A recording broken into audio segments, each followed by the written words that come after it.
Hello dear friends, welcome back to maths by Ashish sir classes. दोस्तों, आज हम एक रीडिंग कॉम्प्रीहेंशन सॉल्व करेंगे और ये मैंने लिया है एसएससी सिलेक्शन पोस्ट फेज़ 9 से। 8 फरवरी का ये पेपर है, थर्ड शिफ्ट यानी कि ग्रेजुएशन लेवल वाला। आज मॉर्निंग में मैंने एक पेपर सॉल्व किया था एसएससी का, जो कि selection post graduation level phase 9 8 फरवरी थर्ड शिफ्ट का है, जो कि पेपर नंबर 1 है। लेकिन इसमें पूछे गए पैसेज को हमने सॉल्व नहीं किया था, क्योंकि वहीं हमने डिसाइड किया था कि इसको हम एक अलग से सेपरेट लेक्चर में सॉल्व करने वाले हैं। इसको पहले ही टेलीग्राम पे डाल दिया गया था, हमारे टेलीग्राम चैनल पे। ये पैसेज और इसके क्वेश्चन आंसर्स सभी वहाँ पर अपलोडेड हैं। अगर आप लोग उनको पहले पढ़ना चाहते हैं सॉल्व करने से पहले, तो फिर आप जा करके वहाँ से पढ़ सकते हैं। चलिए सॉल्व करते हैं आज का पैसेज। और मैं आपको ये भी बताऊंगा कि एग्ज़ाम में कैसे अटेम्प्ट करें, क्योंकि आजकल पैसेज काफ़ी ज़्यादा लेंदी पूछे जा रहे हैं। सो बहुत ज़्यादा डिफ़िकल्ट और टाइम टेकिंग हो जाता है बच्चों के लिए। सो आप कुछ स्ट्रैटेजी लगा करके अपने टाइम को कम भी कर सकते हैं और अपने आंसर की एक्यूरेसी भी इंक्रीज़ कर सकते हैं। तो ये आप कैसे करेंगे? देखिए, अब 2 तरीके होते हैं इनके सॉल्व करने को। सबसे पहले तो सॉरी, आप मेरे वॉइस को अवॉइड करिएगा, मेरा नाक जाम हुआ पड़ा है, तो अगर आपको थोड़ा बहुत इश्यू हो तो प्लीज़ आप मैनेज कर लीजिएगा, क्योंकि मैंने आपसे मॉर्निंग में ही प्रॉमिस किया था कि ये लेक्चर आज ही दूंगा मैं। ठीक है, तो देखिए हमारे पास 2 तरीके होते हैं। पहला तरीका होता है कि आप पहले पूरे पैसेज को रीड करिए, रीड करने के बाद फिर क्वेश्चन देखिए और फिर उसको सॉल्व करिए।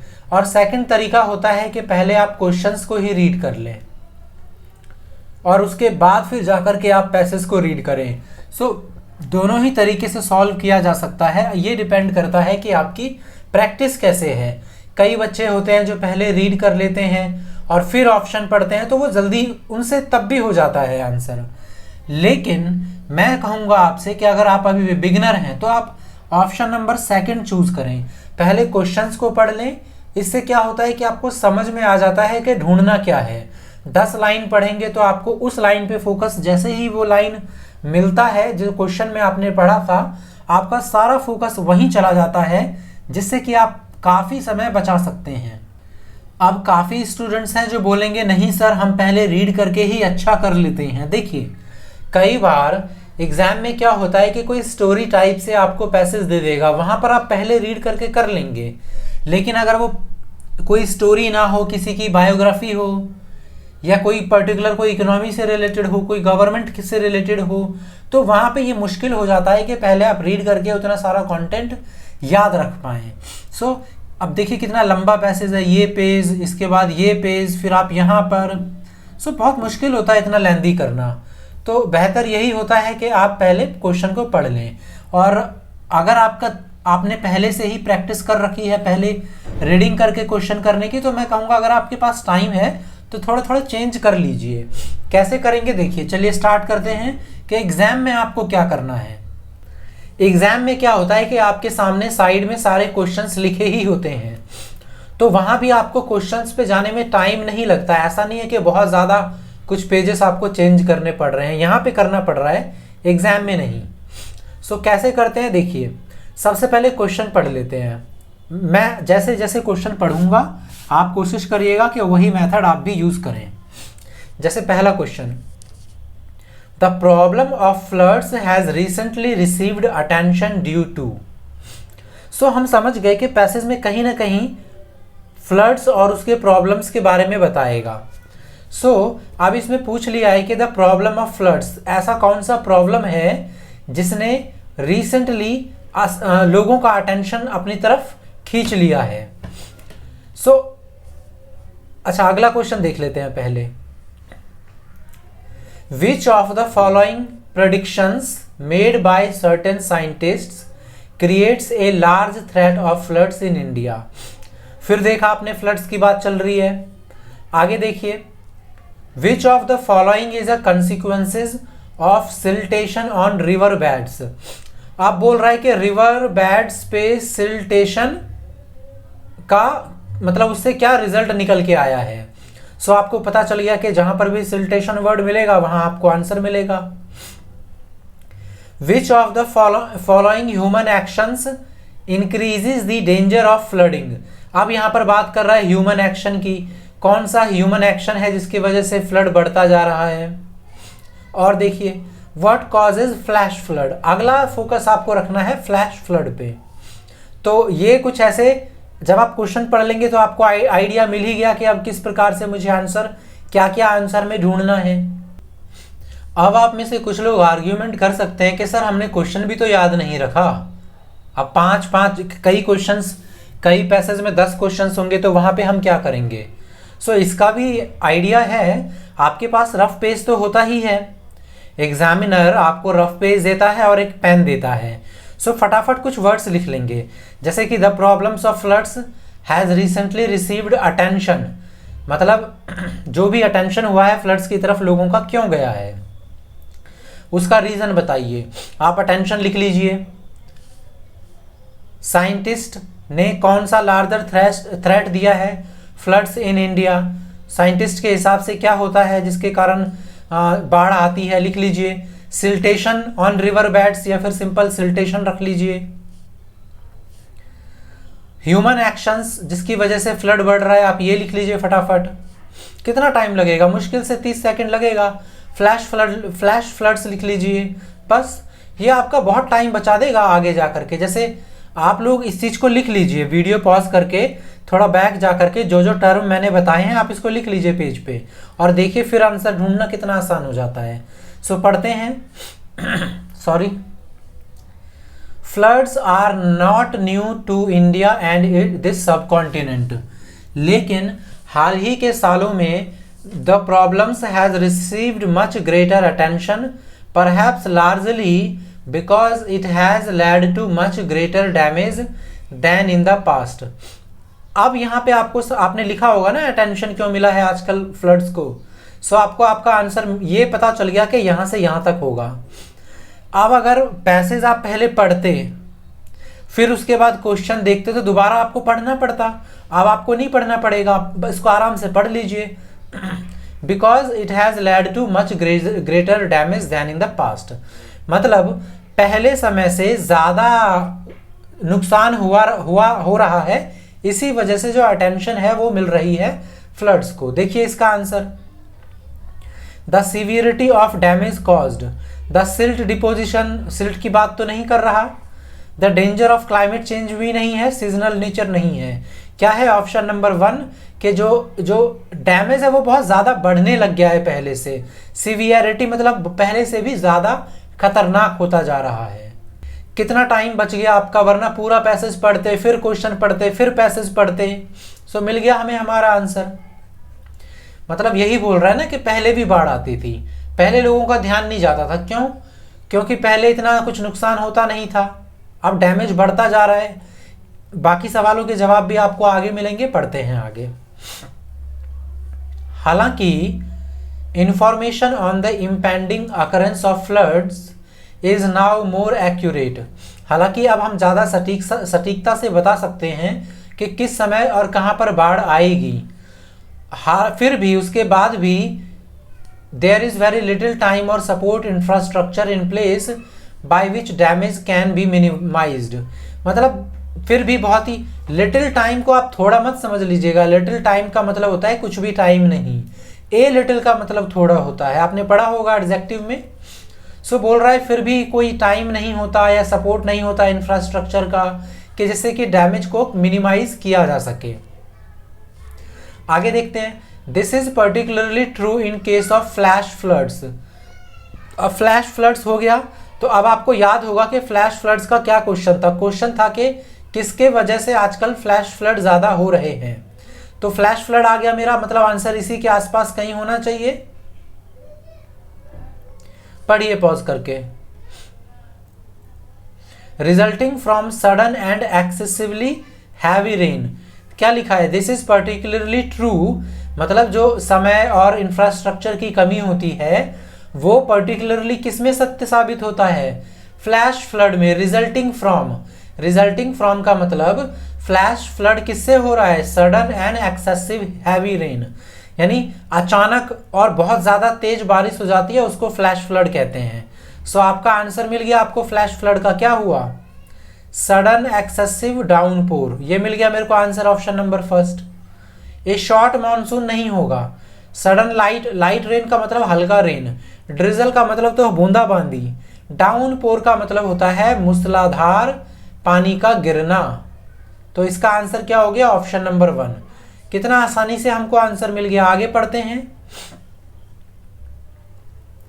इन the case of India, flooding is very much a function of seasonal nature of our rainfall. The monsoons are spread over a short period during the year and often bring a concentrated volume of rain which cannot be absorbed by the earth and finds outlet only in form of streams that join up with our major river system. मतलब बोल रहा है क्या होता है कि आजकल monsoon का टाइम कम होता जा रहा है और इसी में काफ़ी ज़्यादा बारिश हो रही है। जो बारिश पहले 2 महीने में होनी होती थी अब 1 महीने में होती है, तो वॉल्यूम का जो वाटर का वॉल्यूम डबल हो जाता है, जिसके कारण वो बाहर जाने का रास्ता ढूंढना शुरू कर देता है। और वो कहाँ, स्ट्रीम्स की तरीके से किसके जरिए जाता है, रिवर सिस्टम से। लेकिन flooding is not confined only to the main rivers, लेकिन सिर्फ मेन रिवर तक अब नहीं बच गया फ्लड्स। कई बार जो छोटी छोटी सहायक नदियां होती हैं वो भी काफ़ी डैमेज कर देती हैं। यानी जो पानी बहता है बाहर निकल जाता है ज़्यादा पानी होने की वजह से, वो मेन रिवर नहीं बल्कि जो उनकी सहायक नदियां होती हैं उससे भी भाग जाती हैं। Once these streams spill over their banks they could cause excessive harm, mainly because those living near the banks of these streams, particularly in mountain areas, do not easy resource to moving away quickly. So एक बार अगर पानी नदी के किनारे से बाहर निकल गई तो जो हिली एरियाज होते हैं वहां पे इतना रिसोर्सेज नहीं होता कि अचानक से बाहर जल्दी भाग सकें, जिसका खामियाजा उनको नुकसान के रूप में भुगतना पड़ता है। हालांकि अभी आपको लग रहा होगा कि मुझे टाइम लग रहा है, बिकॉज मैं आपको बता रहा हूँ। आप खुद से पढ़ेंगे तो टाइम नहीं लगेगा। आप हमारे maths by Ashish sir Telegram channel पे जाइए, डिस्क्रिप्शन बॉक्स में लिंक है, आप खुद पढ़ लीजिए। पहले क्वेश्चन फिर ऑप्शन क्वेश्चन और उसके बाद फिर पैसेज आप देखेंगे, इतना टाइम नहीं लगेगा। One major factor that could lead to a higher severity of flooding in the future is danger of climate change. Climate change के कारण आगे और भी ज्यादा लंका लग सकती है फ्लड के कारण। While the evidence of nature of impact resulting from climate change on precipitation and flooding at the regional level is not clearly clear, it could happen at the Indian subcontinent witnesses and suffers the effect of significantly changed pattern of monsoon. Precipitation का मतलब आपको पता होना चाहिए, इसका मतलब होता है बर्फ वाली बारिश, मतलब एकदम ओले मूसलाधार बारिश जिसमें ओले ओले गिर जाते हैं सब कुछ।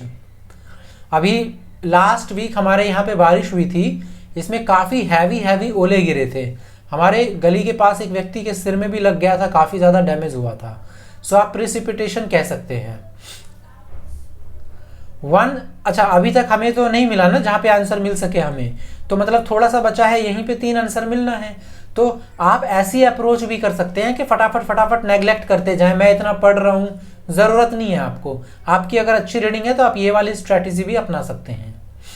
One set of scientists has estimated that monsoon could be shorter in duration but far more intensive. In other words, much greater precipitation would take place in a much shorter period of time, thereby increasing the danger of floods. इस वजह से बाढ़ का खतरा बढ़ता जा रहा है। सो एक साइंटिस्ट वाला क्वेश्चन हमने पढ़ा था, अगर आपको याद हो तो क्या लिखा है, which of the following predictions made by certain scientist create a larger threat of floods in India. Prolong precipitations, ऐसा तो नहीं बोला है।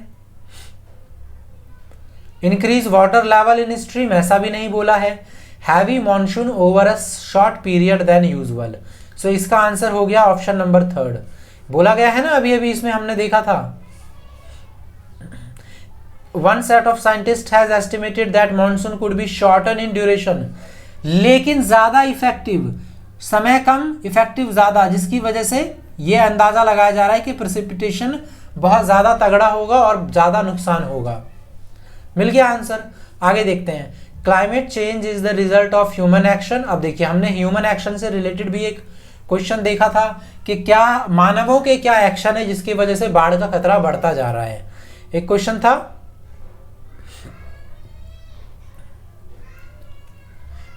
कौन सा है, ये रहा ह्यूमन एक्शन। अच्छा कौन सा है से आपको टेंशन नहीं होना है, क्योंकि आपका तो ग्रीन कलर होता जाएगा ना, जिसका आंसर आप मार्क कर देंगे तो ढूंढना आसान होगा आपके लिए। विच of the following human actions increase the danger of flood, कौन सा ह्यूमन एक्शन से बाढ़ का खतरा बढ़ता है। Human action through the increasing concentration of green house gases in the atmosphere, of which carbon dioxide is the most prominent. At the local level also human actions have heightened the danger of flood. देखिए यहाँ पे climate change की बात कर रहा है green house, तो आप ग्रीन हाउस लगा करके मत निकल जाइएगा। क्वेश्चन में पूछा है ह्यूमन एक्शन के कारण फ्लड पे क्या असर पड़ रहा है, आप क्लाइमेट चेंज वाला आंसर मत कर दीजिएगा, आपको ये वाला करना है। Human actions have heightened the danger of flood through the cutting of trees in the mountains as well as in the plain. कौन सा ह्यूमन एक्शन है, cutting of the trees. Deforestation in plain and mountains, first इसका answer हो गया। Deforestation का मतलब हो गया ना कटाई छटाई करना पेड़ों की। आगे देखिए अगला भी आंसर मुझे मिल गया, यहाँ पर सिल्टेशन लिखा हुआ है। एक क्वेश्चन सिल्टेशन से था, हालांकि मुझे नहीं पता सिल्टेशन होता क्या है, बट फिर भी मेरी कोशिश होगी कि मैं ऑप्शन से समझ लूंगा, आंसर ही तो ढूंढना है ना हमें। देखिए in the case of India the ecological damage through deforestation of the Himalayas has led to great large scale erosion of mountain slope and high level of siltation. तो बोल रहा है कि जो पेड़ों को काटा जाता है पहाड़ी एरिया से, उसके कारण बहुत ज़्यादा इरोजन हो रहा है माउंटेन का, वो कट कट के गिर रहे हैं। माउंटेन स्लोप्स मतलब वही स्लोप जो जैसे ये हो गया, ये कट के गिर गया। And high levels of siltation, अब हमें पता चलेगा सिल्टेशन क्या है। This leads to a deposition of silt on the river beds. अच्छा याद आया कुछ, सिल्ट पढ़ा होगा इसमें ज्योग्राफी में, जो बोलते हैं ना सिल्ट क्या होता है। एक जैसे क्वेश्चन था कि नदियों से जब नदी का पानी आता है नीचे खादर वाले में एरिया में, तो अपने साथ साथ क्या लाता है, सिल्ट, ह्यूमस। अब आप लोगों को याद आ रहा होगा, तो कुछ ना कुछ वो लेके आता है, वही कहते हैं, उसे ही कहते हैं सिल्ट। इन द प्लेन्स, और इसकी वजह से स्पिल ओवर ऑफ वाटर। अच्छा मतलब क्या होता है कि जैसे ये नदियां हैं तो पानी जा रही है, बीच में कुछ जमा हो गया, रेत वेत कंकड़ पत्थर कुछ भी, सिल्ट, तो पानी इसकी वजह से इसका फ्लो, ज़्यादा पानी होता है तो फ्लो बिगड़ जाता है। जहां पर पे आपका सर्टेन लेवल से अगर ज़्यादा हो जाए पानी तो। With siltation on the river bed flooding occurs even at the very shallow water level. Shallow मतलब होता है छिछला, जहाँ पे छिछला मतलब कम, जैसे ये पानी है तो ये वाला एरिया होगा डीप, ये वाला होगा शैलो, या जहां पे पानी कम होगा। आंसर मिल जाना चाहिए, देखते हैं। विच of the following consequences of siltation on river beds flooding even at shallow water levels. Answer number 1। बस डिफॉरेस्टेशन की वजह, सिल्टेशन की वजह से डिफॉरेस्टेशन नहीं होता, डिफॉरेस्टेशन की वजह से सिल्टेशन होता है।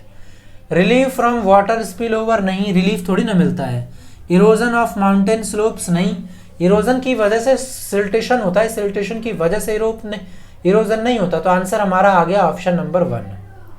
तो देखा आपने कितनी आसानी से कर दिया। अब आपको लाइक करना है, शेयर करना है, सब्सक्राइब करना है, और हमारा टेलीग्राम चैनल ज्वाइन कर लीजिएगा, वहां पे आपको और भी क्वेश्चंस मिलते रहेंगे इस तरीके से। मिलेंगे अभी आपसे अगले लेक्चर में कल। जैसे आज क्या किया था हमने, आप सभी को मैंने डिस्कस कर ही दिया इस टाइम कि आज हमने ये किया था, कल हम इसका सेकंड पेपर करेंगे सॉल्व सिलेक्शन पोस्ट फेज 9 का। तो चलिए मिलेंगे कल आप सभी से, तब तक के लिए धन्यवाद, जय हिंद।